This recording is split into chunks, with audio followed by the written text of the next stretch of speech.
بسم اللہ الرحمن الرحیم، السلام علیکم ورحمۃ اللہ وبرکاتہ۔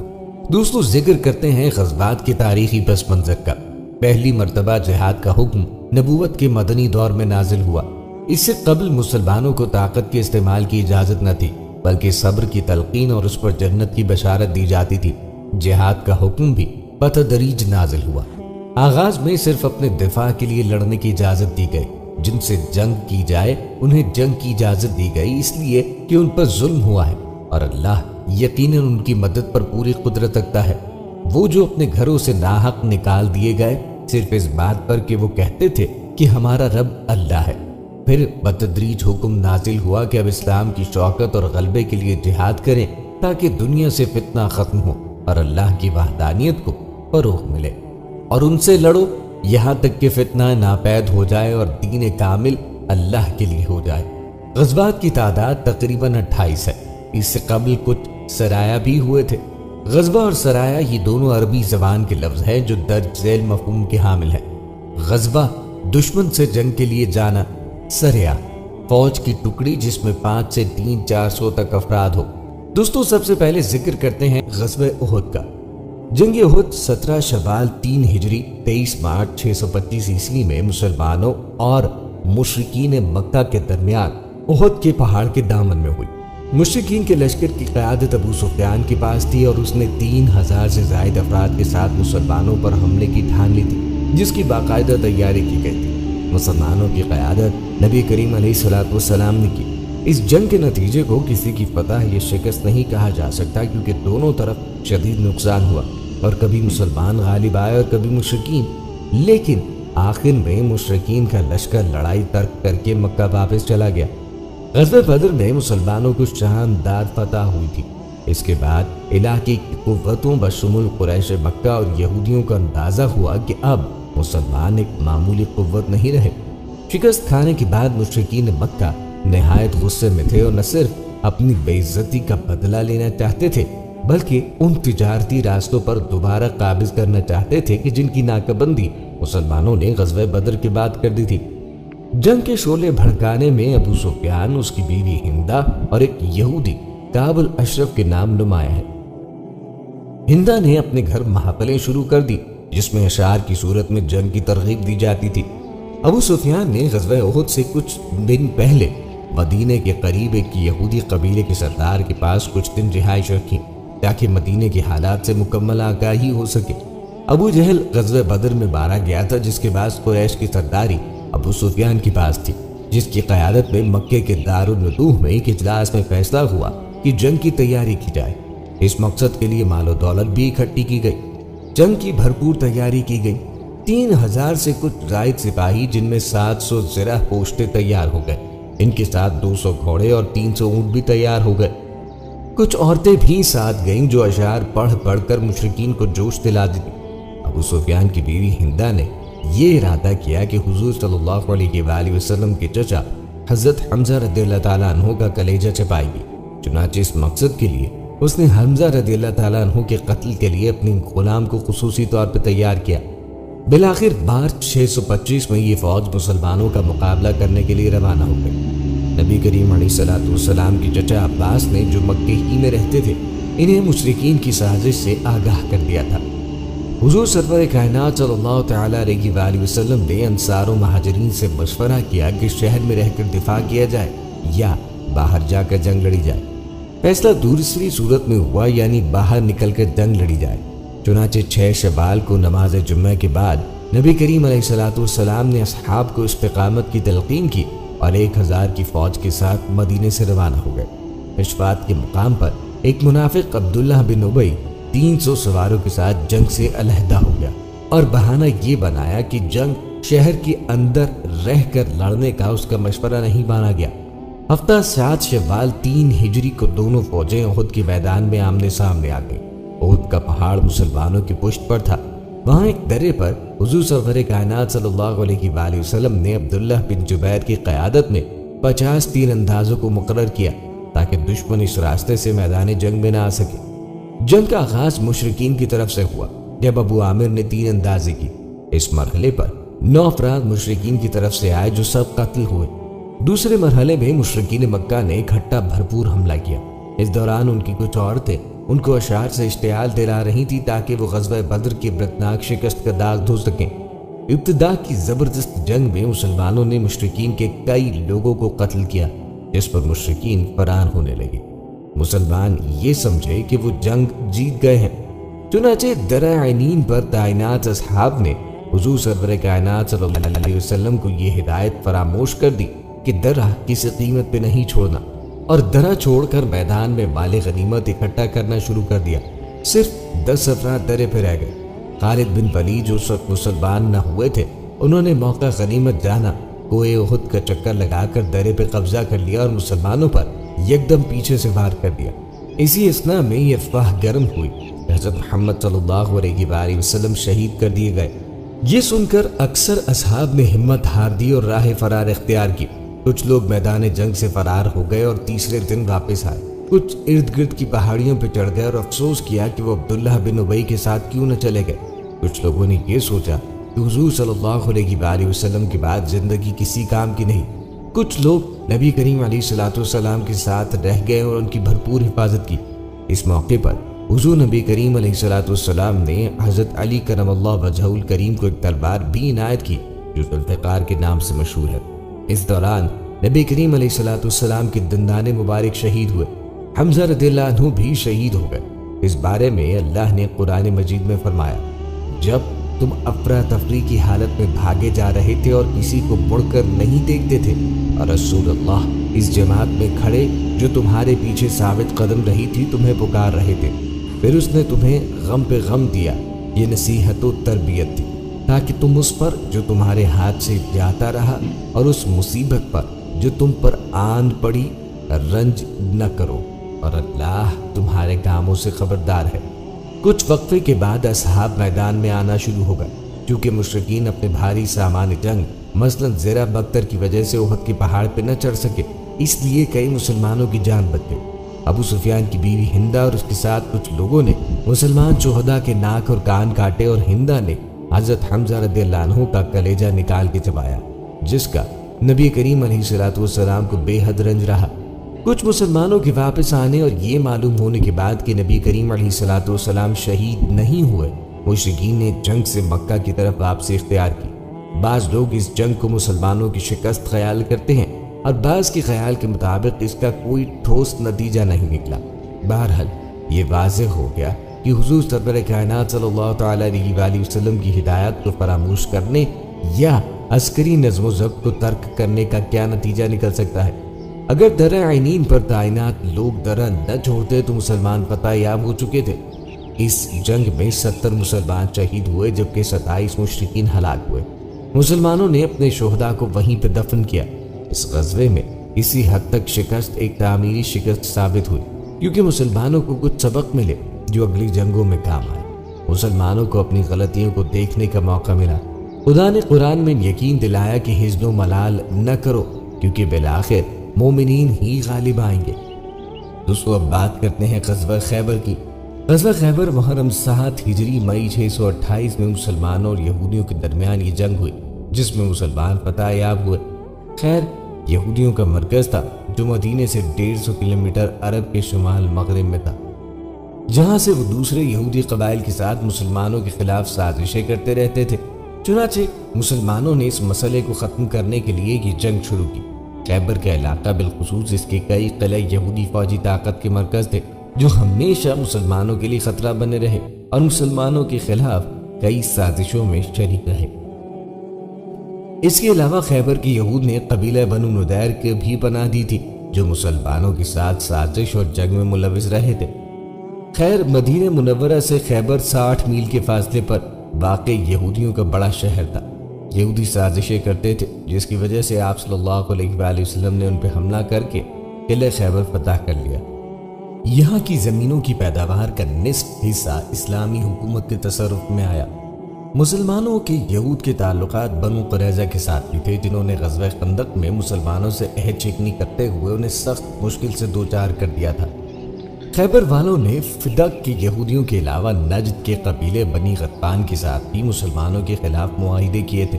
7 ہجری محرم میں نبی کریم علیہ الصلوۃ والسلام 1600 کی فوج کے ساتھ، جن میں سے 100 سے کچھ زائد گھڑ سوار تھے، خیبر کی طرف جنگ کی نیت سے روانہ ہوئے اور 5 چھوٹے قلعے فتح کرنے کے بعد قلعہ خیبر کا محاصرہ کر لیا، جو دشمن کا سب سے بڑا اور اہم قلعہ تھا۔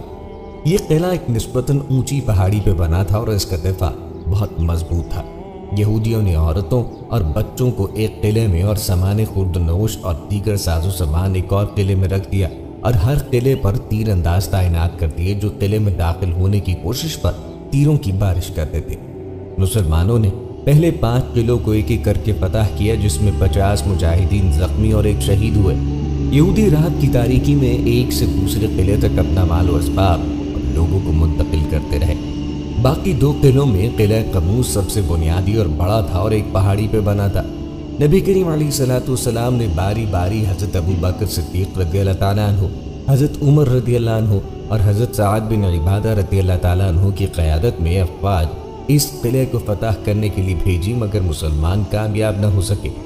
پھر نبی کریم علیہ الصلوۃ والسلام نے ارشاد فرمایا کہ کل میں اسے علم دوں گا جو اللہ اور اس کے رسول سے محبت کرتا ہے اور اللہ اور اس کا رسول اس سے محبت کرتے ہیں۔ وہ شکست کھانے والا اور بھاگنے والا نہیں، خدا اس کے دونوں ہاتھوں سے فتح عطا کرے گا۔ یہ سن کر اصحاب خواہش کرنے لگے کہ یہ سعادت انہیں نصیب ہو۔ اگلے دن نبی کریم علیہ الصلوۃ والسلام نے حضرت علی کرم اللہ وجہہ الکریم کو طلب کیا۔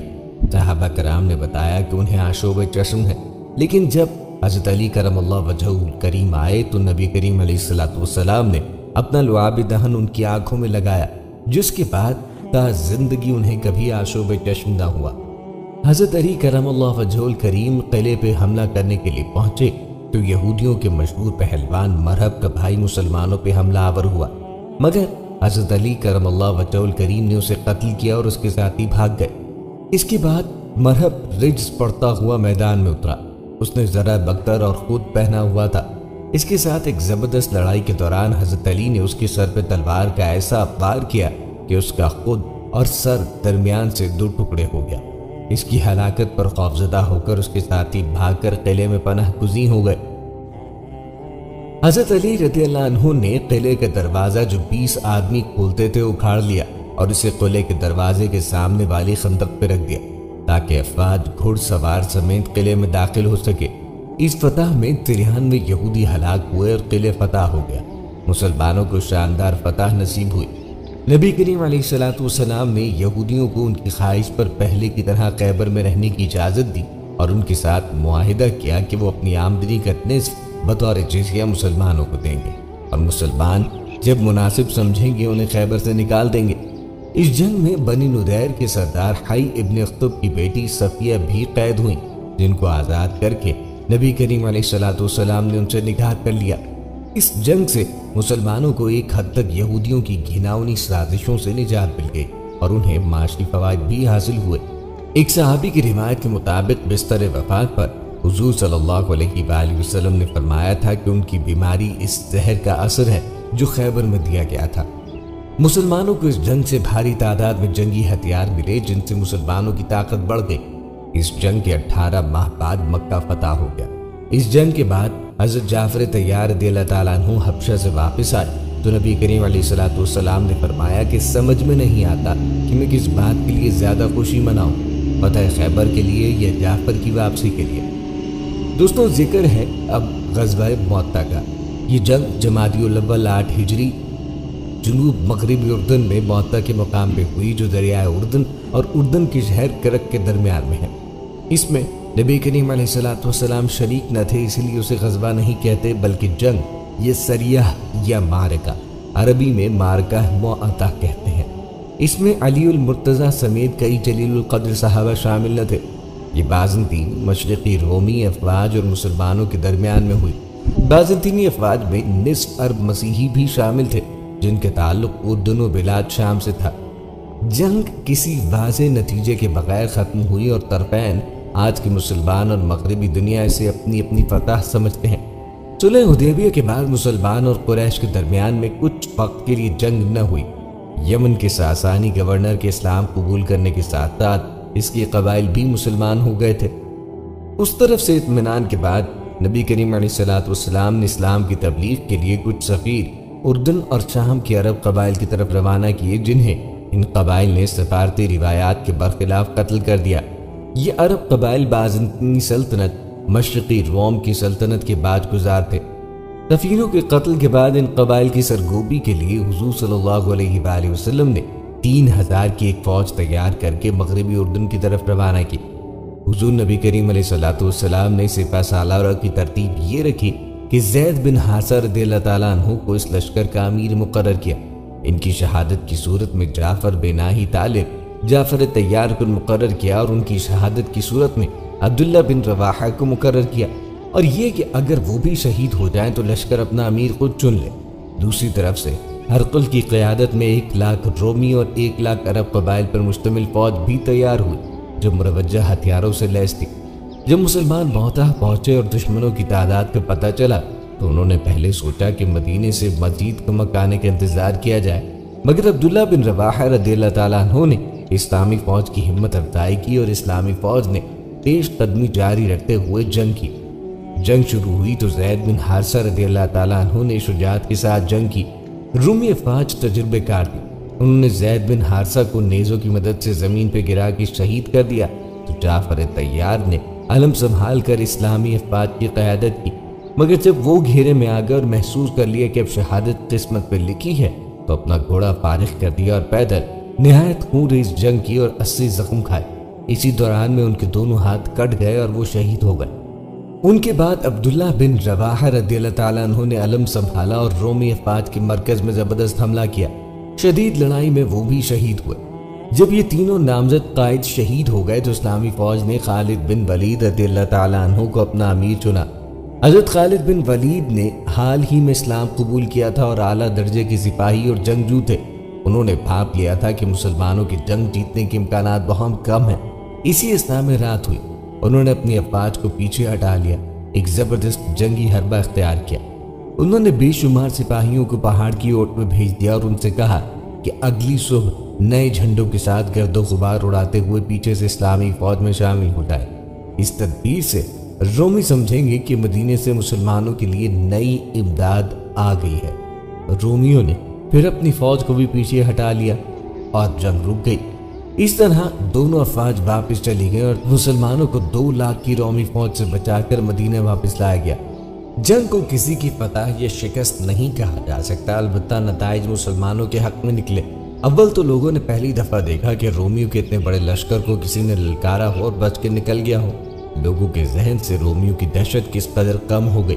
دوم یہ کہ بلاد شام و اردن کے لوگوں کو مسلمانوں اور ان کی زبردست طاقت کا تعارف ہو گیا، کیونکہ یہ پہلی اسلامی فوج تھی جو مدینے سے اس قدر باہر جا کے لڑی۔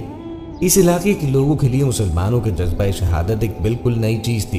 ایک اور فائدہ یہ ہوا کہ مشرکین مکہ نے مسلمانوں کو کمزور سمجھنا شروع کر کے ایسے اقدام کے لیے جو صلح حدیبیہ کے خلاف تھے، اس سے صلح حدیبیہ مشرکین کی طرف سے ٹوٹ گئے اور مسلمانوں نے اس کے بعد مکے کو فتح کر لیا۔ مسلمان چونکہ یہ جنگ واضح طور پر نہ جیت سکے تھے، اسی لیے مکے کے مشرک قریش نے مسلمانوں کو کمزور سمجھا اور صلح حدیبیہ کی پرواہ نہ کرتے ہوئے قبیلہ بنی خزاعہ کے کچھ لوگ شہید کر دیے۔ یہ صلح حدیبیہ کا اختتام تھا، کیونکہ قبیلہ بنی خزاعہ کے ساتھ مسلمانوں کے معاہدے تھے اور قریش صلح حدیبیہ کی روح سے ان سے جنگ و قتال نہیں کر سکتے تھے۔ ابو سفیان نے بھاپ لیا کہ اب ان کی خیر نہیں اور مسلمان اس بات کا بدلہ ضرور لیں گے۔ اس نے مدینے کا دورہ بھی کیا تاکہ صلح حدیبیہ کی تجدید کی جائے، مگر نبی کریم علیہ الصلوۃ والسلام نے جواب نہ دیا اور ابو سفیان غصے کی حالت میں مکے واپس چلا گیا۔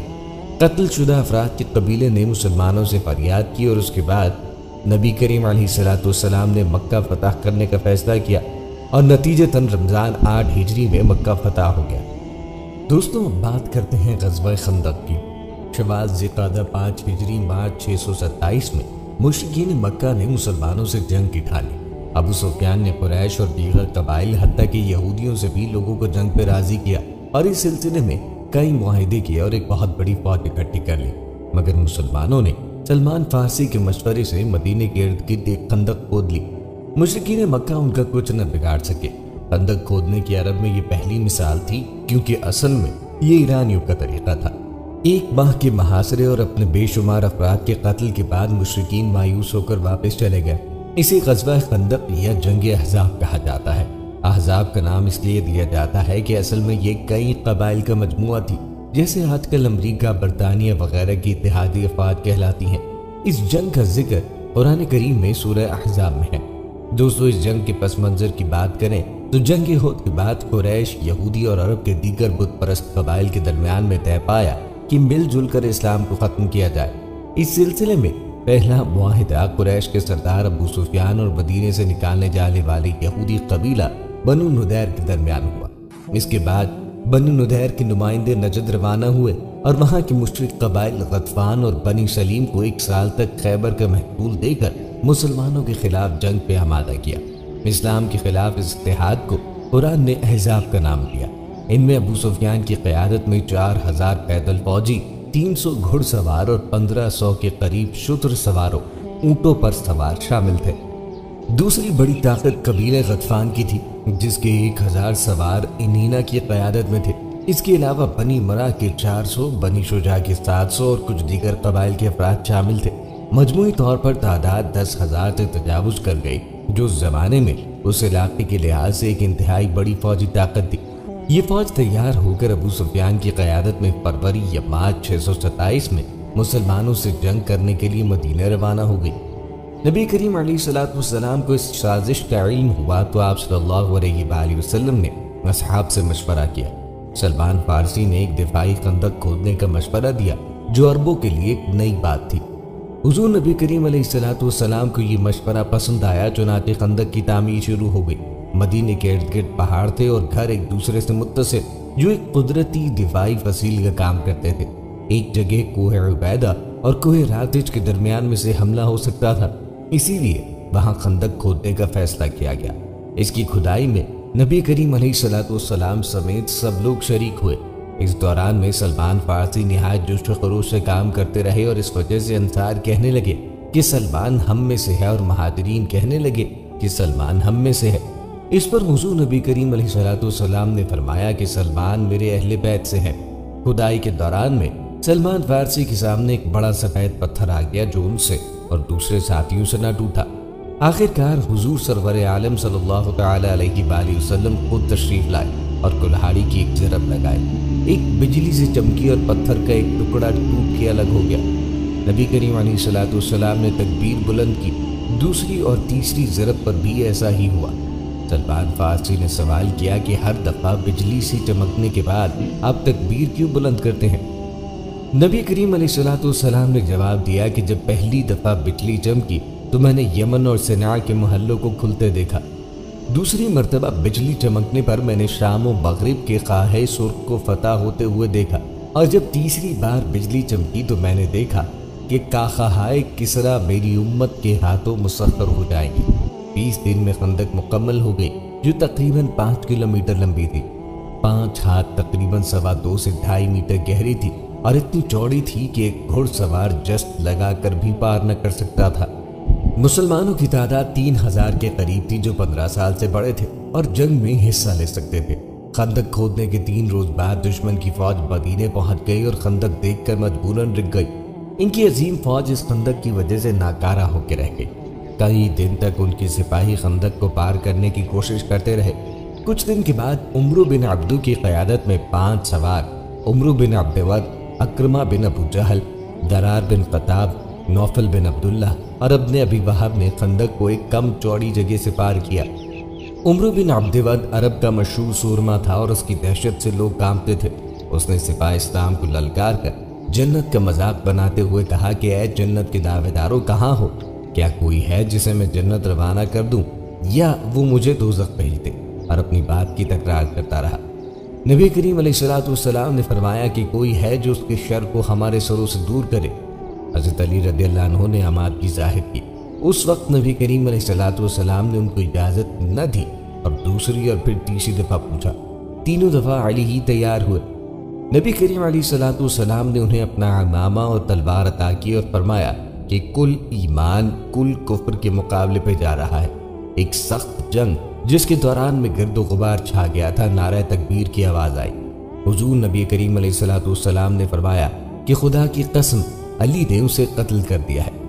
عمرو بن عبدود کے قتل کی دہشت اتنی تھی کہ اس کے باقی ساتھی فوراً فرار ہونے لگے۔ نوفل بن عبداللہ فرار ہوتے وقت خندق میں گر گیا، جسے نیچے اتر کر حضرت علی رضی اللہ عنہ نے قتل کر دیا، باقی فرار ہو گئے۔ نبی کریم علیہ الصلوۃ والسلام نے فرمایا، روز خندق علی کی ضرب تمام جن و انس کی عبادت سے افضل ہے۔ جب محاصرہ طول پکڑ گیا تو بنی قریظہ، قریش، غطفان اور دوسرے قبائل میں اختلافات نمودار ہونا شروع ہوئے اور بددلی پھیل گئی۔ ایک دوسرے کے بارے میں بدگمانی پیدا ہو گئی اور ایسے لوگ سامنے آنے لگے جو جنگ جاری رکھنے کے حامی نہیں تھے۔ ان اختلافات نے انہیں آپس ہی میں مصروف رکھا، یہاں تک کہ خدائی مدد آ گئی۔ ایک رات شدید اور سرد آندھی چلی جس نے مشرکین کے خیموں کو اکھاڑ پھینکا اور ان کی روشنیاں بجھا دی۔ شدید گرد و غبار سے فضا تاریک ہو گئی۔ مشرکین نے فرار ہونے کو ترجیح دی اور مکے کی طرف روانہ ہو گئے۔ 22 ذوالقعدہ بدھ کے دن تک لشکر کفار میں سے کوئی بھی باقی نہ رہا اور شدید مالی اور جانی نقصان کے بعد ان کے ہاتھ کچھ نہ آیا۔ نبی کریم علیہ الصلوۃ والسلام نے اجازت دے دی کہ مسلمان محاذ کو چھوڑ کر اپنے گھروں کو چل دیں۔ اس جنگ میں مسلمانوں کے 6 افراد شہید ہوئے، مشرکین کے 8 سے زائد افراد ہلاک ہوئے۔ مالی نقصان بہت شدید تھا۔ یہ مسلمانوں کی شاندار فتح تھی جس میں خندق کھودنے کی تدبیر بڑی کام آئی۔ مشرکین بہت دیر تک اس جنگ کے اثرات سے سنبھل نہ سکے۔ اس جنگ کے بارے میں سورہ احزاب میں آیت 9 سے 25 نازل ہوئی۔ اس جنگ سے ایک بات واضح ہو گئی کہ یہودیوں پر اعتماد ٹھیک نہیں۔ یہودی قبیلہ بنو قریظہ کی عہد شکنی نے مسلمانوں کی آنکھیں کھول دی۔ چنانچہ اس کے بعد مسلمانوں نے بنو قریظہ کو سبق سکھانے کی ٹھانی اور غزوہ خندق کے فوراً بعد خدائی احکام کے تحت ان کے ساتھ جنگ کی، جسے غزوہ بنی قریظہ کہتے ہیں۔ مدینے کے اندر ایک قبیلہ بنی قریظہ رہتا تھا جس کے ساتھ مسلمانوں نے امن کا معاہدہ کر رکھا تھا۔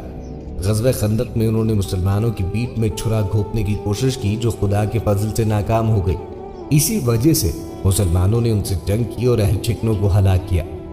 غزوہ خندق کے دوران مشرکین و یہود نے مدینے کے اندر رہنے والے ایک قبیلے بنی قریظہ سے رابطہ کیا اور مسلمانوں کو قتل کرنے کی ترغیب دی۔ یہودیوں نے مسلمانوں سے معاہدہ کر رکھا تھا، اس لیے مسلمانوں نے ان کی طرف سے بے فکری اختیار کی ہوئی تھی۔ یہودیوں نے اپنی قدیم فطرت کے عین مطابق دغا کیا اور 900 افراد مسلمانوں پر حملے کے لیے تیار ہو گئے۔ جب یہ افواہ پھیلی تو حضور سرور کائنات صلی اللہ تعالیٰ علیہ وسلم نے سعد بن معاذ اور سعد بن عبادہ کو تحقیق کے لیے بنی قریظہ کی طرف بھیجا۔ فیصلہ یہ ہوا کہ اگر یہ بات ٹھیک نکلی تو اس کی اطلاع خفیہ طور پر حضور سرور کائنات صلی اللہ تعالیٰ علیہ وآلہ وسلم کو دی جائے گی تاکہ مسلمانوں کے حوصلے پست نہ ہو۔ یہ بات درست نکلی۔ بنو قریظہ کو شک تھا کہ اگر وہ مسلمانوں کے ساتھ عہد شکنی کریں اور قریش پیٹ پھیر کے واپس چلے جائیں تو یہ اچھا نہ ہوگا۔ اسی لیے انہوں نے قریش سے کچھ لوگ بطور یرغمال مانگے، جسے قریش نے اپنی توہین سمجھا۔ اس دوران مسلمان یہودی سازش سے آگاہ ہو چکے تھے، اس لیے انہوں نے راتوں کو 500 سواروں کا گشت شروع کیا اور نعرہ تکبیر لگا کر بزدل یہودیوں کا جگر پانی کرتے رہے۔ انہی وجوہات سے بنی قریظہ عملی طور پر حملہ نہ کر سکے۔ ذی قعدہ ذی الحج 5 ہجری اپریل 627 کے دوران یہ جنگ ہوئی۔ 23 ذی قعدہ کو غزوہ خندق کے فوراً بعد نبی کریم علیہ الصلوۃ والسلام 3000 سپاہ کے ساتھ بنی قریظہ کے ساتھ جنگ کے لیے نکلے تاکہ انہیں ان کی عہد شکنی کی سزا دی جائے۔ نماز عصر قلعہ بنی قریظہ کے پاس پڑھی گئی اور قلعے کا محاصرہ کر لیا گیا۔ اس دوران تیر اندازی کے علاوہ کوئی جنگ نہ ہوئی، مگر بنو قریظہ سمجھ گئے کہ ان کی خیر نہیں اور مسلمانوں سے مقابلہ ہو نہیں سکتا۔ انہوں نے اپنا نمائندہ چھوڑ کر حضور نبی کریم علیہ الصلوۃ والسلام کے پاس بھیجا اور کہا کہ وہ اپنا مال لے کر مدینہ چھوڑ دیتے ہیں، مگر وہ نہ مانے۔ پھر بنو قریظہ نے پیشکش کی کہ وہ اپنا مال بھی چھوڑ دیتے ہیں لیکن ان کی جان بخشی کی جائے، مگر حضور سرور کائنات صلی اللہ علیہ وآلہ وسلم کو یہ معلوم تھا کہ اگر بنو قریظہ مدینے سے چلے گئے تو وہ بھی بنو نضیر جیسے دیگر یہودی قبائل کی طرح مسلمانوں کے خلاف سازشیں کرتے رہیں گے۔ جب یہودی معاشرے سے تنگ آ گئے تو انہوں نے نبی کریم علیہ الصلوۃ والسلام سے درخواست کی کہ ان کے دیرینہ دوست ابو لبابہ کو ان کے پاس مشورے کے لیے بھیج دیں۔ ابو لبابہ اسلام لے آئے تھے۔ جب ابو لبابہ بنی قریظہ کے پاس پہنچے تو انہوں نے پوچھا کہ کیا ہم خود کو مسلمانوں کے حوالے کر دیں؟ تو ابو لبابہ نے اوپر سے کہا کہ ہاں حوالے کر دو، مگر ہاتھ کو گردن پر پھیر کر اشارے سے ان کو بتا دیا کہ وہ گردن مار دیں گے۔ اسی طرح ابو لبابہ نے مسلمانوں سے ایک طرح کی خیانت کی۔ انہیں اس کا احساس ہوا تو انہوں نے واپس آ کر اپنے آپ کو مسجد کے ستون سے باندھ دیا اور کئی دن بندھے رہے، جب تک خدا نے ان کی توبہ قبول نہیں کی اور حضور صلی اللہ علیہ وآلہ وسلم نے ان کی رسیاں نہ کھولی۔ ابو لبابہ رضی اللہ تعالی عنہ تا زندگی اپنی توبہ پہ قائم رہے اور محلہ بنی قریظہ میں ساری زندگی قدم نہیں رکھا۔ اس واقعے کے بعد بنو قریظہ کے پاس کوئی چارہ نہ رہا مگر یہ کہ اپنے آپ کو مسلمانوں کے حوالے کر دے۔ بنو قریظہ ہی کی مرضی سے یہ فیصلہ ہوا کہ ان کا فیصلہ سعد بن معاذ کریں گے۔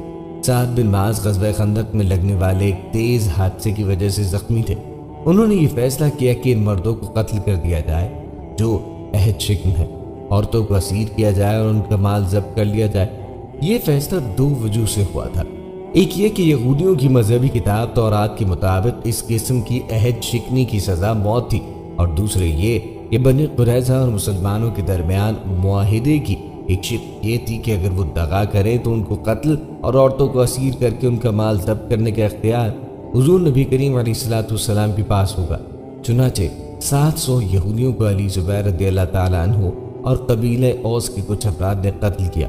اس جنگ کے مال غنیمت میں بہت سی شراب بھی شامل تھی جسے زمین پر بہا دیا گیا۔ دوستوں، اب آپ کو غزوہ حنین کے بارے میں بتاتے ہیں۔ 8 ہجری حنین مکہ اور طائف کے درمیان ایک وادی کا نام ہے۔ تاریخ اسلام میں اس جنگ کا دوسرا نام غزوہ حوازن بھی ہے، اس لیے کہ اس لڑائی میں بنی حوازن سے مقابلہ تھا۔ مکے اور طائف کے فرشتے اور ان کے درمیان وادی میں بنو حوازن اور بنو ثقلیف 2 قبیلے آباد تھے۔ یہ بڑے بہادر جنگجو اور فنون جنگ سے واقف سمجھے جاتے تھے۔ فتح مکہ کے بعد بھی انہوں نے اسلام قبول نہ کیا۔ ان لوگوں نے یہ خیال قائم کر لیا کہ فتح مکہ کے بعد اب ہماری باری ہے، اس لیے ان لوگوں نے یہ طے کر لیا کہ مسلمانوں پر جو اس وقت مکے میں موجود ہیں، جمع ہے، ایک زبردست حملہ کیا جائے۔ چنانچہ نبی کریم علیہ السلام نے حضرت عبداللہ بن ابی حضرت کو تحقیقات کے لیے بھیجا۔ انہوں نے وہاں سے واپس آ کر ان قبائل کی جنگی تیاریوں کا حال بیان کیا اور بتایا کیا کہ قبیلہ بنو حوازن و بنو ثقیف نے اپنے تمام قبائل جمع کر کے لیے ہے، اور قبیلہ حوازن کا رئیس اعظم ملک بن عوف ان تمام افواج کا سپہ سالار ہے، اور 100 برس سے زائد عمر کا بوڑھا درید بن اسلمہ جو عرب کا مشہور شاعر اور بانا ہوا بہادر تھا، بطور مشیر کے میدان جنگ میں لایا گیا۔ اور یہ لوگ اپنی عورتوں، بچوں بلکہ جانوروں تک کو میدان جنگ میں لاتے ہیں تاکہ کوئی سپاہی میدان سے بھاگنے کا خیال بھی نہ کر سکے۔ نبی کریم علیہ السلام 8 ہجری میں 12,000 مجاہدین کے ساتھ ان کے مقابلے کو نکلے۔ ان میں سے 2,000 سے زائد نو مسلم اور چند غیر مسلم بھی شامل تھے۔ دشمنوں نے اسلامی لشکر کے قریب پہنچنے کی خبر سنی تو وادی حنین کے قریب دونوں جانب کمین گاہوں سے اس زور کی تیر اندازی کی کہ مسلمان پریشان ہو گئے۔ مکے کے 9 مسلم افراد سب سے پہلے ہراساں ہو کر بھاگے۔ ان کو دیکھ کر مسلمان بھی منتشر ہونا شروع ہو گئے۔ حضور نبی کریم علیہ السلام کے ساتھ چند نثار صحابہ میدان میں رہ گئے اور بہادری سے لڑتے رہے۔ خود نبی کریم علیہ السلام تلوار ہاتھ میں لے کر رچ پڑ رہے تھے۔ آپ کی ثابت قدمی اور شجاعت نے مسلمانوں کے حوصلے بلند کیے اور یہ مٹھی پھیر آدمی شیطان کے سامنے ڈٹے رہے۔ حضور صلی اللہ علیہ وآلہ وسلم کے حکم سے حضرت عباس رضی اللہ عنہ نے نام لے کے مہاجرین و انصار کو بلایا۔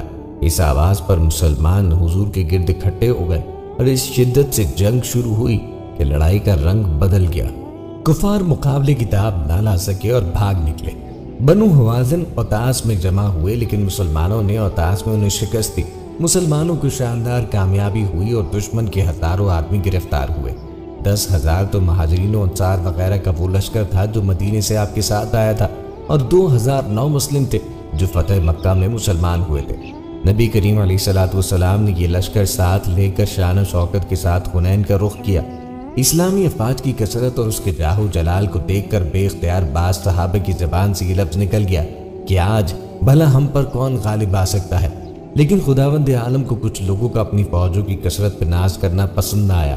چنانچہ اس فخر و نازش کا یہ انجام ہوا کہ پہلے ہی حملے میں قبیلہ حوازن و ثقیف کے 3 اندازوں نے جو تیروں کی بارش کی اور ہزاروں کی تعداد میں تلواریں لے کے مسلمانوں پہ ٹوٹ پڑے، تو وہ 2,009 مسلم اور کفار مکہ جو لشکر اسلام میں شامل ہو کے مکے سے آئے تھے بھاگ نکلے۔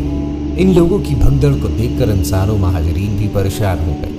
نبی کریم علیہ السلام کے پایا استقامت میں بال برابر بھی لغزش نہ آئی، بلکہ آپ صلی اللہ علیہ وآلہ وسلم اکیلے ایک لشکر، ایک عالم کائنات کا مجموعہ بنے ہوئے نہ صرف پہاڑ کی طرح ڈٹے رہے بلکہ اپنے سفید خچر پہ سوار برابر آگے ہی بڑھتے رہے، اور آپ صلی اللہ علیہ وآلہ وسلم کی زبان مبارک پہ یہ الفاظ جاری تھے: میں نبی ہوں، یہ جھوٹ نہیں، میں عبد المطلب کا بیٹا ہوں۔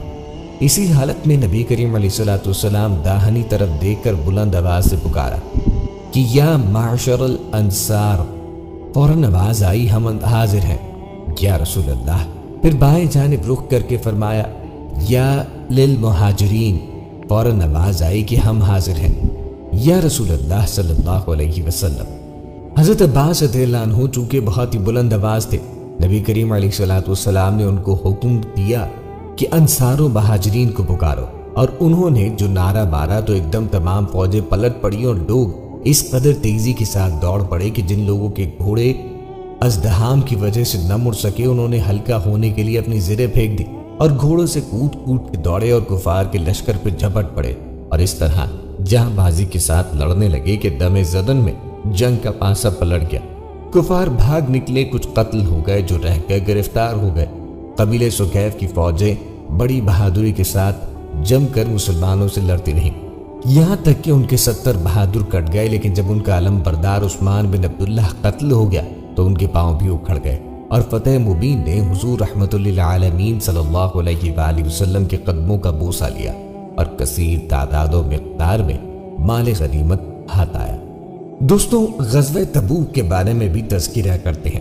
تبوک مدینے اور شام کے درمیان ایک مقام کا نام ہے جو مدینے سے 14 منزل دور ہے۔ بعض مورخین کا قول ہے کہ تبوک ایک قلعے کا نام ہے، اور بعض کا قول ہے کہ تبوک ایک چشمے کا نام۔ ممکن ہے یہ سب باتیں موجود ہوں، چونکہ منافقوں کو اس غزوے میں بڑی شرمندگی اور شرمساری اٹھانا پڑی تھی، اس وجہ سے اس کا نام ایک غزوہ فازغہ، رسوا کرنے والا غزوہ بھی ہے۔ اس پر تمام مورخین کا اتفاق ہے کہ اس غزوے کے لیے نبی کریم علیہ السلام 9 ہجری رجب جمعرات کے دن روانہ ہوئے۔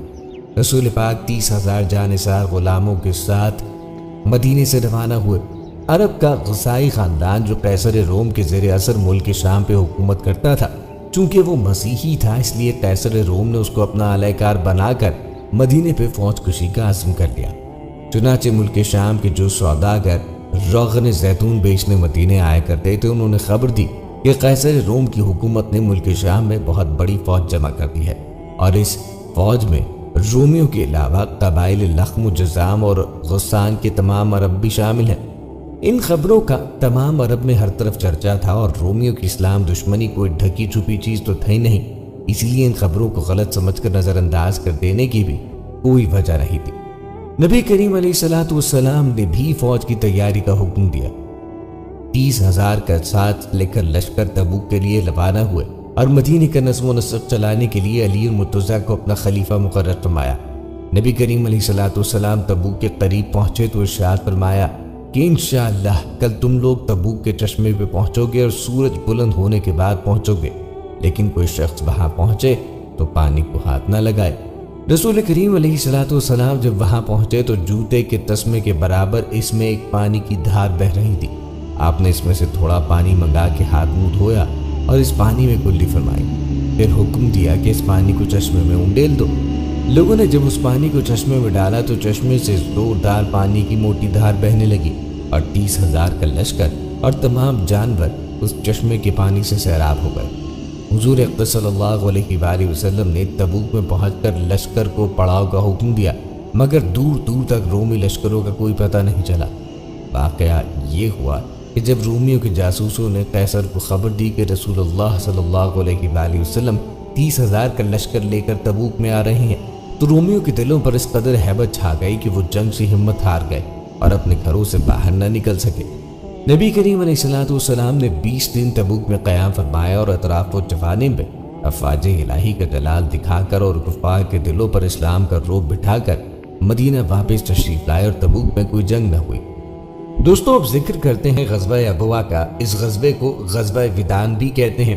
یہ سب سے پہلا غزوہ ہے، یعنی پہلی مرتبہ حضور نبی کریم علیہ السلام جہاد کے ارادے سے ماہ صفر 2 ہجری میں 60 مہاجرین کو اپنے ساتھ لے کر مدینے سے باہر نکلے اور مقام ابوا تک کفار کا پیچھا کرتے تشریف لے گئے۔